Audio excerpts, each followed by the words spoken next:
Evidentemente la salud mental de los papás también importa. O es que tú me tienes que escuchar más. Y uno diría, soy niño, pero es que el niño también se puede cuestionar ya desde esa edad el por qué, el para qué de ciertas cosas. La adolescencia es un mundo salvaje. Claro, o incluso no sé quién soy yo como padre o madre. Aprender a pedir ayuda. Hola a todos, estamos aquí en el Salón Multisensorial del Cartagena International School y hoy vamos a hablar un tema muy importante y es la salud mental en casa. Soy Ana Teresa, soy psicóloga del Cartagena International School, especialista en psicología clínica y hoy me acompaña alguien importante, Amelia Aljadwe. Hola, mi nombre es Amelia, alias La Crisis Existencial Plena. Bueno, soy magíster en psicología clínica y psicoterapeuta y me encanta estar en este espacio tan acogedor. Claro. ¿Quién iba a pensar que algún día me iba a sentar aquí con mi profesora? Porque lo fue, profesora universitaria mía en mi formación. Pero qué es valioso hablar de los temas que son relevantes para nosotros. Y bueno, creo que me preguntaste algo antes. ¿Lo tocamos ahora? Cuando te estés lista. Es momento. Vamos. Sí me regañaban cuando era pequeña. Y es un tema valioso porque a veces que me pasa en la consulta y con los padres del colegio. ¿Cómo hago para regañar a mi hijo de tal manera que no se sienta invalidado, que no sienta, Amelia, que de pronto no estoy diciéndole lo que tengo que decir? Entonces, allí también hay una delgada línea entre la salud mental y el límite que es importante abordar. Y cuéntame, ¿cómo puedo hacer yo como papá? Ana, cuando yo te preguntaba si te habían regañado de chiquita, es porque creo que esta es una experiencia que puede ser profundamente sobrecogedora. Y evidentemente cuando yo lo miro, creo que los papás deben ser todo el tiempo cuidadores de la salud mental de los chicos. Pero no podemos olvidar que evidentemente la salud mental de los papás también importa. Y voy a empezar con la anécdota de cuántas veces la frustración de mi papá o mi mamá terminó volcándose en el regaño que me daban. Cómo un mal día de trabajo también se traduce en el trato que a veces le damos a nuestros chiquitos. Cuando nosotros hablamos de salud mental en casa, hablamos automáticamente de autocuidado. Y autocuidado no solamente entendido desde el padre, sino como la forma en la que yo establezco el límite y la forma en la que yo le comparto a mi hijo mi necesidad de establecer esa norma está matizada por el afecto, la empatía, el respeto. Porque aquí te devuelvo la pregunta, ¿cómo te sentías cuando te regañaban? Bueno, la mente yéndome hace unos años atrás, no tan atrás tal vez, uno se sentía mal, sí, uno se sentía frustrado, triste, a veces incomprendido, porque uno siempre desde niño es como, bueno, pero ¿por qué me regañas? ¿Te puedo explicar? O es que tú me tienes que escuchar más. Y uno diría, soy niño, pero es que el niño también se puede cuestionar ya desde esa edad el por qué, el para qué de ciertas cosas. Y definitivamente me hubiese encantado que muchos de esos regaños se fuesen hacia lo hago porque te quiero, empezar por ahí, o lo hago porque necesito que tú aprendas esto. Y muchas veces esos regaños eran más porque lo tienes que hacer y punto, o porque en mi casa estas son las reglas, que en teoría así es, ¿sí? Es que eventualmente uno decía, bueno, ¿cuál es el plan? ¿Por qué me estás regañando? Y a mí sí me respondían, porque soy tu papá, porque soy tu mamá, porque yo te lo digo. Pero creo que cuando el límite no está permeado por un afecto, pasa lo que tú nos cuentas, Ana. Finalmente el niño empieza a experimentar una sensación de malestar increíble, donde todo el tiempo se siente como dudando si está siendo digno de afecto. Consecuente al regaño venía la pregunta de ¿aún me quieres? Y esto nos rompe el corazón. Porque nos pone de cara con el hecho de que cuando a un niño se le regaña de forma tan directiva, tan autoritaria, terminamos por perder de vista algo que es importante. Y es que el límite sin afecto es coercitivo, es adverso, es negativo y trae consigo que el niño muchas veces empieza a cuestionarse si es merecedor o no del afecto. Claro, y no estamos diciendo que con eso no podamos regañar o que no podamos dejar una orden clara. Es necesario porque el mundo necesita un orden y una estructura. Pero definitivamente hay una delgada línea entre yo poner un límite claro y el hecho de también utilizar de pronto ese momento para mostrar mi poder, ¿sí? Que a veces ese poder puede ser violento. Pero ¿sabes qué pienso también, Amelia? Que yo, adolescente, también tuve esas preguntas, tal vez un poco más contundentes porque ya uno tiene también ese interés de quién soy, o esto de pronto impacta en lo que yo estoy buscando ser como persona, pero mi padre no me está entendiendo. Y creo que el adolescente también sufre mucho esa parte del regaño porque estás entre ese umbral entre soy grande, no soy grande, pero también deberías darme voz para escuchar. La adolescencia es un mundo salvaje. Y uso esta expresión porque uno está entre el deseo y la apertura de la libertad de que ya eres un poco más grande. Así es. Pero también bajo la necesidad del apoyo y el soporte emocional que todos podemos llegar a necesitar en algún momento. Pero creo, Ana, que como tú lo mencionas, durante la adolescencia uno empieza a hacerse las preguntas de una forma mucho más profunda. Sí, y empiezas existencial. Y empezamos a reflexionar, bueno, ¿qué pasa aquí? Y voy con mi primer bombazo existencial. Si no hay habilidad parental y habilidad conyugal, nosotros no vamos a poder generar pautas de crianza basadas en el autocuidado. ¿A qué me refiero? Tu papá decía sí, tu mamá decía no. Y uno quedaba en la eterna ambivalencia de ¿a dónde vamos? ¿Qué quieren conmigo? ¿A quién le hago caso? ¿A quién le pregunto? Y esto es de los creadores de me voy para el palito que me dé más sombra. Eso es ambivalencia emocional. Claro. O incluso también a veces te decían, pregúntale a tu mamá, pregúntale a tu papá, y tú al final, bueno, ¿a quién le hago caso? ¿A quién le hago caso? Si voy a salir, mi mamá es la que me dice que sí, le creo a mi mamá, papi, chao, suerte.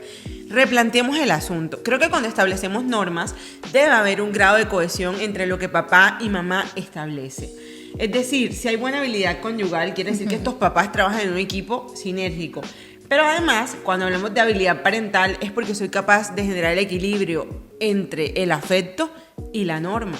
Y eso es un reto tremendo. Pedir ayudas, papás, es esencial para procurar que podamos establecer pautas de crianza cada vez más saludables. Claro, y a veces eso que tú dices es elemental, porque definitivamente no hay un libro correcto de cómo ser padre. A veces uno encuentra mucho de pronto en supermercados de 10 habilidades para poder hacer esto, sí, 10 éxitos importantes en la crianza. Pero receta para ser papás. Así es, pero al final no hay una receta, pero sí hay espacios como estos donde uno puede incluso preguntarse, ¿lo estoy haciendo bien? ¿Qué puedo mejorar? Y aunque en mi caso no soy padre ni soy madre en estos momentos, definitivamente aprender de expertos es importante. Aprender a pedir ayuda, yo creo que es importante, porque muchas veces como papás podemos consultar blogs, seguimos un montón de influencers y aquí viene la puya de hoy, y es que muchos de esos influencers ni siquiera tienen la formación clínica para poder darte una orientación. Así es. Fíjate que hay un montón de psicoorientadores y de profesionales que realmente están entrenados para dar orientación, porque de nada sirve que yo sirva una instrucción desde un libro o que me digas que es un estilo de crianza autocrático o saludable si al final no sé cómo llevarlo a mi niño, porque también es cierto que cada niño es diferente, claro. Cada niño tiene unas necesidades particulares, igual que el adolescente. Claro, o incluso no sé quién soy yo como padre o madre, o no encuentro todavía mi estilo, o estoy en esa ambivalencia también con mi pareja de definitivamente qué tipo de crianza queremos tener. Y preguntarse eso tampoco está mal, porque no estás cuestionando el hecho de cómo fuiste criado directamente, pero sí estás cuestionándote quién quieres ser. Y en esa búsqueda es importante hallar respuestas. Entonces, pienso que es valioso y creo que tengo también hasta más preguntas ahora, y está bien, porque el punto siempre es ese, preguntarse de nuevo. Creo que en la pregunta está la posibilidad de resignificar la respuesta, porque cuando un papá se siente abrumado, o sea, yo pienso que hay que también mirarlo desde la empatía, un papá que se siente muy sobrecogido, que está angustiado, que no sabe qué hacer, y es como, Dios, ¿cómo resuelvo esto? Mira, voy a contar una anécdota en terapia, y creo que es importante porque te llegan muchos niños y te dice el papá como necesito que me ayudes con esto, una lista de pedidos. Pero yo me encontraba en la práctica clínica que papá también necesita un proceso de orientación y un proceso de acompañamiento psicoterapéutico. Porque cuando papá no sabe manejar su frustración, está generando en el niño estrategias que tampoco permiten un manejo tan positivo de la frustración. Eso es lo que llamamos en psicología aprendizaje vicario. Hay un proceso ahí de moldeamiento. Entonces, si yo tengo baja tolerancia a la frustración como papá, voy a generar en mi hijo una tendencia a la baja tolerancia a la frustración. Somos modelos. Y ese modelo no podemos olvidar que es humano. Y creo que al ser humano nos dota de una perfecta flexibilidad para saber cuándo pedir ayuda, cuándo recibir la orientación, porque la salud mental de un niño es igual de valiosa que la del adolescente o la del adulto. Pero claro, en un círculo que es la familia, la salud mental de todos cuenta. Entonces es importantísimo visibilizar, no solamente, Ana, lo que tú mencionabas frente a la necesidad de pedir ayuda, sino empezar a normalizar el hecho de recibir el acompañamiento, porque Claro. los niños de hoy no son los de hace 10 años. Sí, así es. Incluso yo siempre me he dicho, cuando uno tiene un problema financiero, bueno, en algún punto busca un abogado. Cuando tienes un problema de dientes, buscas a un odontólogo. Cuando tienes un problema de salud mental o una inquietud sobre salud mental, buscas a un psicólogo. ¿Te duele el corazón, Ana? No. Pero sé que tengo que ir al cardiólogo. Bueno, y cuéntame una cosa, Ana. ¿Cómo sientes que tus papás cuidaban tu salud mental? Bueno, yo siento que ambos eran muy diferentes, ¿sí? En su estilo de crianza, pero muchas veces buscaban ese equilibrio. Y creo que lo primero que veía siempre es que se dedicaban a escuchar, ¿sí? Puede haber un regaño, sí, definitivamente, puede haber de pronto una alzadita de voz, pero se sentaban y qué es lo que querías, qué estabas buscando. Intentaban darme como ese porqué, ¿sí? Y eso me gustaba porque muchas veces, ¿qué ocurre? Que a veces vamos tanto hacia la norma que olvidamos explicar a nuestro hijo qué está ocurriendo exactamente ahí. Y ese contexto es valioso. ¿Por qué? Porque ahí puedes conectar en la intención, puedes conectar en el sentido. Otras veces también, pues veía que mis papás, por ejemplo, no estaba pasando nada, o sea, no estaba haciendo nada, pero venían a mí a hablarme de temas. Y ese buscar espacios para hablar de temas desde su espontaneidad, porque a veces eran de pronto muy, muy directos, eran valiosos, porque eso es tiempo de calidad que compartes con tu hijo. Y a veces que tanto uno busca el espacio de sentarte con tu hijo y hablar de algo, ¿sí? Que no tiene que estar ocurriendo un problema para hablar del problema, ¿sí? Porque puede ser que ya sea una pregunta que también tu hijo tenga. Entonces siento que ahí cuidaba mi salud mental, incluso todavía lo hacen, porque a veces también pasa que nuestros hijos crecen y dejamos de ser padres. Pues no, tú sigues siendo padre, pero cambian tus formas de acercamiento, de crianza. Y creo que siempre va a ser valioso esa conversación. Conversar. Conversar para mí también suena como a contener, porque creo que cuando tus papás te recibían era como, ok, no significa que no estemos molestos, pero por lo que me cuentas, Ana, nunca sentiste que hubo una transgresión a tu persona. Era Sí. siempre sobre la conducta, es lo que entiendo. Así es. Oye, y creo que le voy a dar un par de estrellas a tus papás. Y aquí el asunto está en que muchas veces cuando a uno lo regañaban los papás, es que tú eres tal cosa. No es necesario señalar al chico, hay que señalar la conducta, que es lo que finalmente es, en este caso, objeto del regaño, Así por es. decirlo de una otra manera. Pero claro, el riesgo está en que es que tú no ves que tu primo Manuel es ta, y a Carlito, que es a quien estoy regañando, le queda dando vuelta la idea. Papás, con la mano puesta en el corazón, cuando nosotros establecemos una norma, no lo podemos hacer sobre el niño, lo hacemos sobre la conducta, que es lo que finalmente puede estar desfasado o errante. Es que yo no te regaño porque quiero hacerte sentir mal. Y esa nunca debe ser nuestra intencionalidad cuando establecemos un límite. Ana, ¿sabes qué? No debiste haber dejado los zapatos en la entrada de la casa. Pero la expresión más autoritaria sería, es que tú nunca entiendes nada porque todo el tiempo estás dejando los zapatos regados. Cruel. ¿Recogiste los zapatos? No. Papá, te tengo una pregunta de corazón. ¿Acaso tú cuando eras chiquito jamás dejaste cosas regadas? A ver, ¿a quién le queremos mentir? Todos fuimos niños. Pero claro, queremos que el niño asuma unas pautas de crianza desde la regulación racional del adulto. No me trates como lo que no soy. Así es. Definitivamente, si soy niño, pienso como un niño. Así es. Pero la idea es eso, saber decirlo. Así es. Y en ese saber decirlo a veces se pierde tanto, Amén. Mucho. Demasiado. Y los niños terminan teniendo una sensación bien compleja emocionalmente hablando. Oye, Ana, un niño se deprime. Sí. Amén. Un niño puede pensar en muerte. Claro que sí. De hecho, papás, no sé si sabían, pero los niños también pueden intentar quitarse la vida. De hecho, a partir de los 3 años ya tenemos memoria emocional, con lo Así cual es. cualquier cosa que vivamos nos impacta, como si fuera un puñetazo en una pera de bobs, o peor, dejando una huella, porque lo que pasa en los primeros años de la vida es... Casi que el preámbulo de la crisis existencial plena. Yo no sé si la crisis, pero es como cuando dejas una huella, como manitos de pintura por todos lados. Y yo desearía que los colores siempre fueran de luz, que un niño no tuviera que lidiar con factores como la depresión o la tristeza profunda. Lo que pasa es que como son niños, solemos hacer la expresión de... eso no es importante, eso se le va a pasar, es Claro. una pataleta. Así es. Pero a mí me hubiera gustado que en los momentos en los que me sentí triste, de niña, alguien me hubiera abrazado. Claro, o me hubiese dado el valor, porque lo que tú dices es cierto, a veces uno dice, ay, pero eso es un problema de niño, qué tan grande o chiquito puede ser, y se nos olvida que de pronto a esa edad, oye, tal vez no hacer tal cosa era importante, de pronto perder un examen, de pronto el hecho de que nuestra amiga ese día no quiso compartir con nosotros en el break, puede ser algo pequeñito, pero a esa edad, él lo es todo, y es el nuestra mundo. vida en ese momento. Es el mundo, Ana. Yo recuerdo que una vez estaba como tenía como 7 años y yo estudié en un colegio de monjas. Entonces hacían como llevar fruta picada para hacer ensalada de frutas. Y yo llevé, me acuerdo, un mango. Y todos mis compañeros, y estábamos haciendo como la mezcla. Y recuerdo que una amiga, la que voy a llamar Cindy, me empujó y mi taza se cayó al piso. Y fue como, ¡ay! ¿Y ahora? ¿Qué va a pasar? ¿Qué va a pasar? ¿Qué va a El pasar? pobre mango. Mi pobre mango, muerto, caído en el piso.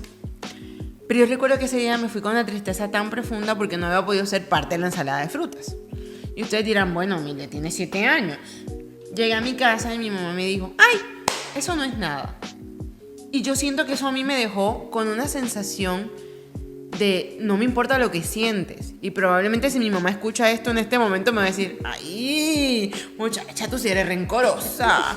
Pues mamá, no te guardo rencor, cero. Pero es que a los 7 años, el que el mango se me cayera al piso era no poder compartir de lo que mis amigos también habían llevado. Y fue algo que yo con esmero había elegido porque además era nuestra fruta favorita. Comprender y empatizar a un niño significa aterrizar al momento evolutivo en el que está. Lo que está viviendo en ese momento. Y tú como papá de pronto dices, es una taza de mango que se cayó al piso. No pasa nada, pero era mi mango, era mi fruta favorita y era mi forma de ser parte del compartir.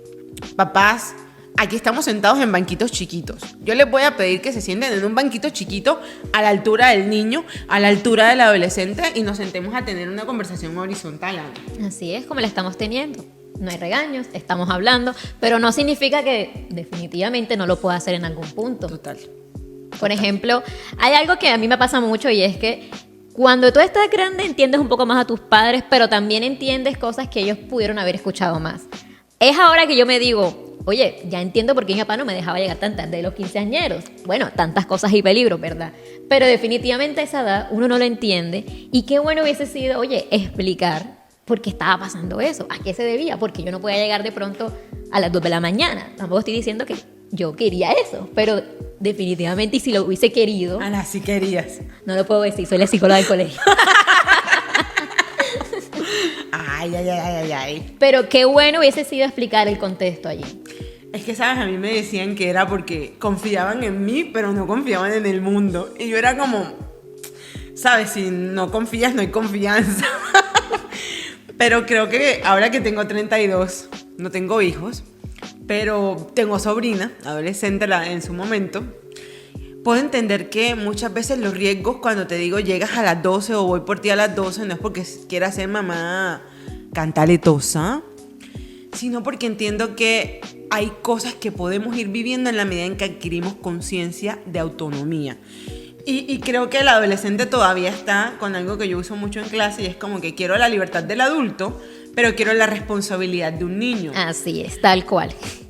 Y ahí lero, lero, candelero porque te quemas. Todavía no tienes la capacidad de regular conductualmente qué está bien y qué está mal completamente. Además porque mira, Ana, yo a los 15 quería encajar. Quería que dijeran que era la niña que le daban más permiso, la que podía estar todo el tiempo. El chico, mira, que tiene a 5 niñas coqueteándole. Vamos, adolescentes, los amo. Todos necesitamos ese polvito efervescente propio de la edad. Pero papá, voy a citar al sabio Gustavo Cerati. Nada personal. No se tome personal la pataleta. Entienda que es un momento y que yo como adolescente de 15, 14 tengo derecho a estar frustrado, tengo derecho a sentirme, mira, con el rayo mental porque mi mamá es lo peor. Así Todos es. tienen mejores papaces y mejores mamaces Que yo. El karma, Diosito, no soy tu guerrero más fuerte. Pero en medio de toda la tendencia a la autoridad, yo siempre descifré que había mucho amor. y que cuando ellos me decían no confío en el mundo, también era entendiendo una serie de peligros ulteriores que pueden estar rodeando el asunto de crecer en una ciudad que es bastante insegura. Y qué pena, ya me picó la adultez y ahora puedo entender que cuando no me dejaban ir a una hora más tarde era porque me estaban cuidando, porque a mí sí me iban a buscar a los 15 y era como, qué pena. Así es, llegó la mamá portal, pero definitivamente... Lo soporté. Y estamos bien. ¡Sobrevivimos! Así es. Pero miren, eso es una forma también de dar amor. Sí. Y creo que eso también es valioso, que a veces uno como hijo cuestiona mucho tanto también a su papá. Y hay que mirar que hay amor en esos regaños y hay amor también en esos límites, que definitivamente a ciertas edades no lo entenderemos. A mí me pasaba mucho, por ejemplo, con la película de La Sirenita. Ella tenía como 16 años y yo recuerdo que ella le decía, pero es que tú no entiendes porque yo lo amo. Y ahora que lo veo adulto, digo, oye, se llevaban un día de conocerse. Mujer, ¿tú qué estás diciendo? Pero yo lo amaba, Ana. A los 16. Es que sí se puede amar a los 16, sí. Ana, lo que pero pasa... un día de conocer a alguien ya entiendes más a tu padre. Cuando tú eres un adolescente todo lo quieres ya, y hay un afán de Así inmediatez y quiero la novedad y quiero probarlo, o sea, on fire, quiero que ocurra aquí, pero fue efímero. Fue primero. Menos mal que estaba el papá Tritón. Menos mal teníamos un papá Tritón, porque luego vino una Úrsula y terminamos embrujados, con piernas que no queríamos y con profundos dolores. La adolescencia es un periodo álgido emocionalmente. De hecho, podríamos decir que tanto la depresión como la ansiedad son procesos coexistentes en el desarrollo evolutivo de un adolescente. Así es. Pero papás, si vienen a la escuela, yo aquí, miren, les voy a tirar la primera perla. Van a aprender técnicas de regulación conductual. O sea, cuando el muchachito te tira a la puerta y no puede hablar, yo te voy a dar un kit antiansiedad para que se lo lleves a la puerta del cuarto o incluso sin hablar pueda regular la crisis, porque nervio vago regulado, crisis contenida. Así es. Pero si no vienen, no les voy a poder contar. Y lo más importante, ¿sabes qué es? Gratuito. ¿Cuándo uno consigue eso gratuito, Amelia? Yo no sé, eso, miren, papás, si invirtieron platica en un libro de supermercado, aquí no les estamos invirtiendo platica, les estamos pidiendo tiempo. Sáquenles ahora a su hijo porque vamos a aprender esas cosas que como papás yo quisiera saber. Y esas cosas que estoy segura que mis papás hubieran querido saber en mi crianza. Así es. Y lo más importante, hablarlo con esta fluidez y espontaneidad. Porque no hay nada mejor que también quitarse la venda y ser uno mismo y decirlo. Oye, no sé qué hacer con esto, Amelia. A veces mi hijo está haciendo esto y definitivamente me desenfrena, me pone loco. Oye, qué bueno que aquí te sientas acogido y puedas también sentirte escuchado en esa misma, de pronto, confusión que tienes y ayudarte. Porque somos un equipo los que estamos aquí y somos una familia también que estamos construyendo. Y a mí me parece que es muy positivo que el colegio pueda abrir este tipo de espacios, porque al final es ponernos de corazón a corazón y decirte a ti, papá, que no la sabemos toda, pero que cuando tenemos un grupo de personas dispuestos a orientar y acompañar, tenemos mejores soluciones. Creo que es una responsabilidad tremenda criar, abrir el corazón, disponerse a cuidar de otro ser humano, y eso es afable, eres un superhéroe, pero los superhéroes también necesitaban ayuda extra. Y voy a traer a colación un ejemplo raro. Cuando los Power Rangers, el villano se crecía, llamaban al Megazord. La escuela de padres es un Megazord. Vamos a unir recursos para poder entre todos aprender y deconstruir el concepto de crianza para construir un concepto de crianza basado en pautas mucho más saludables que permitan el cuidado de la salud mental. Porque sí es cierto, papás, que lo que ocurre en los primeros años de la vida es definitorio para la formación de la personalidad. Claro. Y no podemos olvidar que también ese niño ya se creció, ya es adolescente y algunos de pronto ya incluso se van a la universidad. Y ahí también hay salud mental en juego. Pero papás, hay esperanza. ¿Sabían que la personalidad termina de madurar hasta los 25 años, que es cuando logramos la completa maduración de la función ejecutiva? Así que la tarea todavía está en ese adolescente, en ese joven.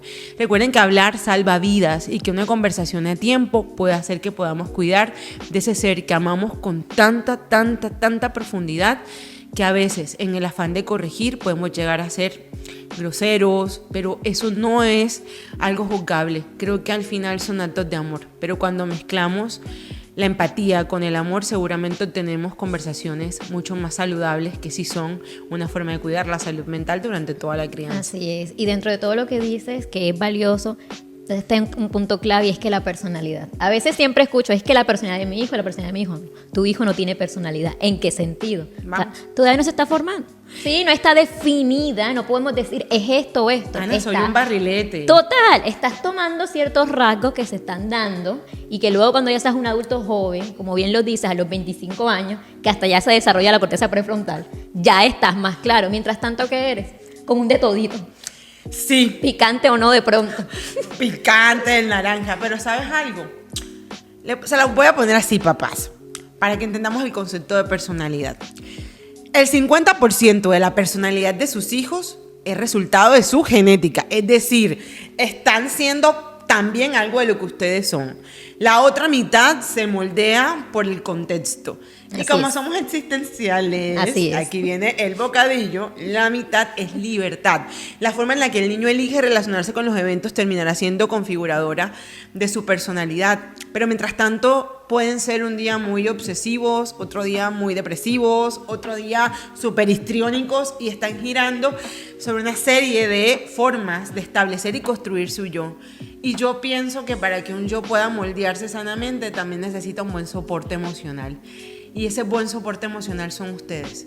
Y si ustedes, papás, se sienten abrumados por la crianza, también visibilicemos la necesidad de ir a consulta a nosotros, como cuidadores. Hacer ese proceso individual que nos favorezca en la regulación emocional, que tarde que temprano se terminará reflejando en el autocuidado que le ofrecemos a nuestros niños. Y no estoy diciendo que tengan un problema de salud mental. Y aquí voy a meter mi siguiente cuña. Y es desmitificar y desestigmatizar la necesidad de buscar ayuda en salud mental. Si tu niño necesita ayuda, si tú necesitas ayuda, no es porque estés fallando como papá. O que estés loco. O que estés loco. Estás haciendo una tarea valiente, afable y profundamente inspiradora. Porque cuando yo le digo, Ana, necesito ayuda, no le estoy diciendo no es que no pueda, es que probablemente ahora en este punto no tengo toda la capacidad de movilizar algún recurso, pero sé que contigo lo voy a poder lograr. Así es, reconocerme también vulnerable, que hace parte de mi forma como humano también, y darme cuenta de que buscar es también solucionar. Así es. Conversaciones que salvan vidas. Así es. Y le puedo repetir esta frase muchas veces. De verdad, que creo que ha sido un espacio muy chévere, donde hemos estado reflexionando cosas. Ana, es profundamente empático poder resonar con esto. Creo, papás, que esto es una puerta. Si quieren saber más, aprender más, ahí está la escuela de padres que vamos a tener en los próximos días.